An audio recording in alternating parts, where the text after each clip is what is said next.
कहने को तो हम चांद और मंगल तक जा चुके हैं और आज हम अपने एस्ट्रोनॉट्स को स्पेस की यात्रा में भेजने की बात कर रहे हैं। लेकिन दूसरी तरफ भारत का एक दूसरा चेहरा एशिया भी है, जो भारत में फैली गरीबी और संसाधनों की कमी की ओर समय समय पर हमारा ध्यान खींचता रहता है। इस बात में कोई दो राय नहीं है कि भारत को एक डेवलपिंग नेशन से डेवलप नेशन बनने के लिए हर क्षेत्र में ऊपर उठकर आना पड़ेगा। इस दिशा में सरकारें हमेशा से ही काम करती आई हैं। इस दिशा में 18 फरवरी को minister of science and technology Jitendra Singh ने उत्तर भारत के लोगों को एक नया तोहफा दिया है। आगे इस वीडियो में जानेंगे कि क्या है वो तोहफा और कैसे वो उत्तर भारत की दिशा और दशा बदल देगा।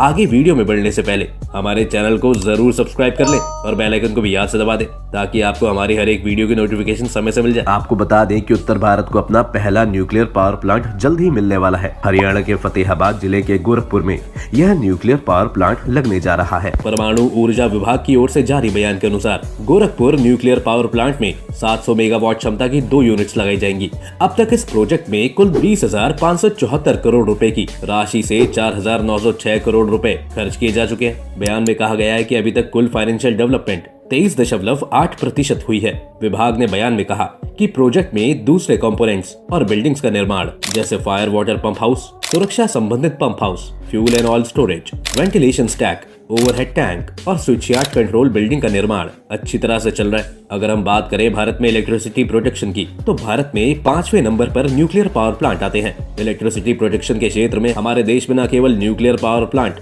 बल्कि hydrogen electricity, wind power, gas और कोयले से भी बिजली बनाई जाती है। अभी तक के आंकड़ों के मुताबिक भारत में अभी कुल 22 न्यूक्लियर रिएक्टर हैं, जो 8 अलग अलग न्यूक्लियर पावर प्लांट में इस्तेमाल किए जा रहे हैं।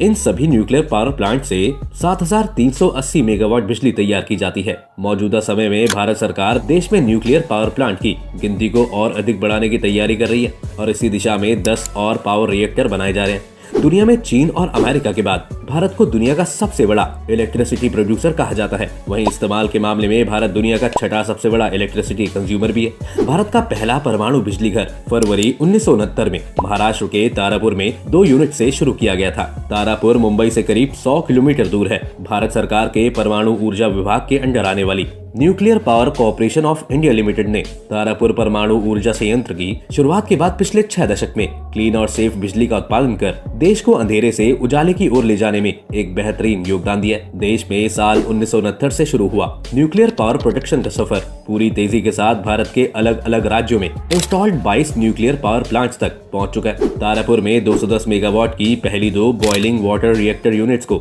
इसे देश के सबसे पुराने और सबसे शक्तिशाली न्यूक्लियर रिएक्टर्स में से एक माना जाता है। अभी मौजूदा तौर पर 8 न्यूक्लियर पावर प्लांट्स हमारे देश में काम कर रहे हैं। वहीं मुंबई में स्थित 8वां power plant Bhabha atomic research centre में है, जिसे रिसर्च के पर्पस के लिए यूज किया जाता है। अगर इन 7 प्लांट्स की बात करें तो कर्नाटका के काइगा में 4 यूनिट्स, गुजरात के काकरापुर में 3 यूनिट्स, तमिलनाडु के कुंदनकुलम और कलपाकम में 2-2 यूनिट्स, उत्तर प्रदेश के नरोरा में 2 यूनिट्स, राजस्थान में 5 यूनिट्स और महाराष्ट्र के तारापुर में 4 यूनिट्स काम कर रही हैं। साल 2021 तक दिए गए लक्ष्य में 43 न्यूक्लियर पावर प्लांट होंगे। इससे हम अपने देश में 22,480 मेगावाट बिजली की प्रोडक्शन करने में सक्षम होंगे। इससे देश में इलेक्ट्रिसिटी प्रोडक्शन 3 गुना बढ़ जाएगी। चलिए इसे थोड़ा आसान शब्दों में समझते हैं और जानने की कोशिश करते हैं कि न्यूक्लियर पावर प्लांट असल में होता क्या है और इनका सही तौर पर क्या काम होता है। बिजली पैदा करने के लिए दुनिया के तमाम देश परमाणु संयंत्रों का इस्तेमाल करते हैं। इन संयंत्रों को चलाने के लिए परमाणु ऊर्जा का इस्तेमाल होता है, जिससे इनकी खास देखरेख करनी पड़ती है।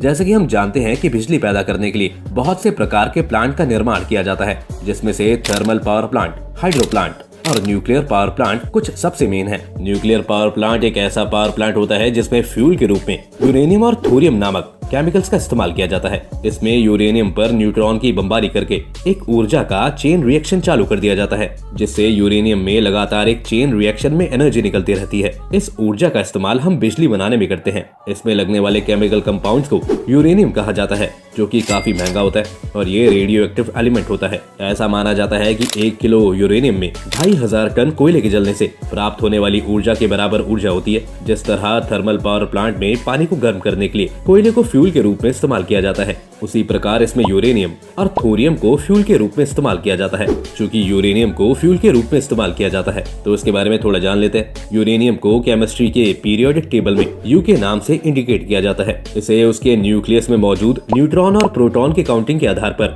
3 प्रकार से डिफाइन किया जाता है। पहला है U239, यह नेचुरल यूरेनियम को डिफाइन करता है, मतलब कि नेचर में यूरेनियम इसी फॉर्म में उपस्थित रहती है। दूसरा है U235, जब हम U239 को निकालकर उसे बड़े बड़े मशीनों के द्वारा एनरिच करते हैं तो उससे U235 बनकर तैयार होता है। इसे ही हम यूरेनियम की प्योरेस्ट फॉर्म मानते हैं। इस यूरेनियम की मात्रा नेचुरल यूरेनियम से 0.7% कम होती है। वहीं तीसरे नंबर पर एक और यूरेनियम का रूप आता है जिसे हम U233 कहते हैं। रिएक्टर में जब यूरेनियम पर न्यूट्रॉन की बमबारी की जाती है तो बहुत बड़ी मात्रा में हीट प्रोड्यूस होती है। इसी के साथ में न्यूट्रॉन की एक चेन रिएक्शन शुरू होती है जिससे हीट की मात्रा और बढ़ जाती है। अपनी न्यूट्रॉन की चेन रिएक्शन को धीमा करने के लिए रिएक्टर में कूलिंग रॉड लगाई जाती है। बाद में जरूरत पड़ने पर इन कूलिंग रॉड को रिएक्टर के अंदर कर दिया जाता है जिससे न्यूट्रॉन की इंटेंसिटी को न्यूट्रलाइज कर दिया जाता है। लेकिन फिर भी देखा जाता है कि हीट की मात्रा बढ़ती ही जाती है। ऐसी स्थिति में हम हीट की इंटेंसिटी को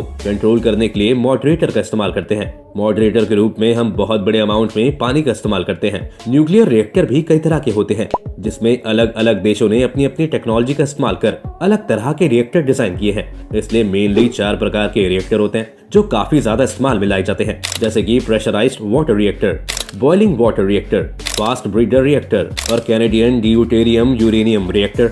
आइए अब जान लेते हैं इसके कुछ बेनिफिट्स। इस प्लांट से कार्बन एमिशन लगभग 0 होता है, यानी कि प्लांट एयर पोल्यूशन को लगभग ना के बराबर फैलाता है। ये प्लांट अन्य प्लांट्स के मुकाबले कम जगह घेरते हैं। साथ ही ये प्लांट क्विकली मेंटेन किए जा सकते हैं, मतलब कि अगर हमें कम पावर की आवश्यकता है तो हम पावर जनरेशन की मात्रा को बहुत ही तेजी से कम कर सकते हैं। इन प्लांट्स की रिलायबिलिटी भी बहुत होती है। साथ ही साथ इसके कुछ नेगेटिव इफेक्ट्स भी होते हैं। इसका पहला और सबसे बड़ा ड्रॉबैक यही है कि इसमें फ्यूल के रूप में इस्तेमाल होने वाला यूरेनियम एक हाईली रेडियो एक्टिव एलिमेंट है। इसमें बहुत ज्यादा मात्रा में पानी भी इस्तेमाल किया जाता है। क्योंकि इस प्लांट में रिएक्टर में यूरेनियम का रिएक्शन कराया जाता है जो काफी हद तक सेफ रहता है, लेकिन फिर भी अगर रिएक्टर में कुछ गड़बड़ी आ गई तो ये रिएक्टर फट भी सकता है और इसके चलते रेडिएशन पूरे इलाके में फैल सकता है जिससे आसपास के रहने वाले लोगों को घातक बीमारियां होने की संभावना हो सकती है। यह एक तरीके का नॉन रिन्यूएबल प्लांट होता है, लेकिन इसका एक दूसरा पहलू ये भी है कि समय समय पर इन न्यूक्लियर पावर प्लांट्स के अगेंस्ट में विरोध भी होते रहे हैं। मार्च 2011 में जापान में फुकुशिमा में हुई परमाणु घटना के बाद इसका असर भारत में भी देखने को मिला था। भारत में उस समय कई प्रपोज्ड न्यूक्लियर साइट्स के आसपास लोगों ने विरोध शुरू कर दिया था जो कि बाद में नेशनल लेवल पर भी फैल गया। इसका सबसे ज्यादा असर देखने को मिला महाराष्ट्र और तमिलनाडु में। महाराष्ट्र में फ्रांस द्वारा बनाए जा रहे 9,900 megawatt Jaitapur nuclear power project और तमिलनाडु में रूस द्वारा स्थापित किया जा रहे 2,000 मेगावाट कुंडनकुलम न्यूक्लियर पावर प्रोजेक्ट के खिलाफ बड़े पैमाने पर विरोध देखने को मिला था। इसी तरह पश्चिम बंगाल सरकार ने भी हरिपुर शहर के पास प्रपोज 6,000 मेगावाट की कैपेसिटी वाले प्लांट के लिए अनुमति देने से इनकार कर दिया था, जिसमें कि 6 रशियस न्यूक्लियर रिएक्टर लगाए जाने थे। लेकिन बाद में स्थानीय लोगों के कड़े विरोध के बाद हरिपुर का यह nuclear plant project Andhra Pradesh के कवाली में शिफ्ट कर दिया गया था। इन सब उतार चढ़ावों के चलते इस बात को तो कोई झुटला ही नहीं सकता कि देश को आगे बढ़ाने के लिए इन न्यूक्लियर पावर प्लांट्स की हमेशा से ही एक अहम भूमिका रही है। लेकिन गौर करने वाली बात यह है कि सरकारों के ये प्रोजेक्ट्स आम जनता को कितना फायदा पहुंचा पाते हैं। बहरहाल अगर आपको इस वीडियो से कुछ सीखने को मिला हो तो इसे लाइक किए बिना बिल्कुल मत जाना। साथ में वीडियो को अपने दोस्तों और परिवार वालों को शेयर भी जरूर करें।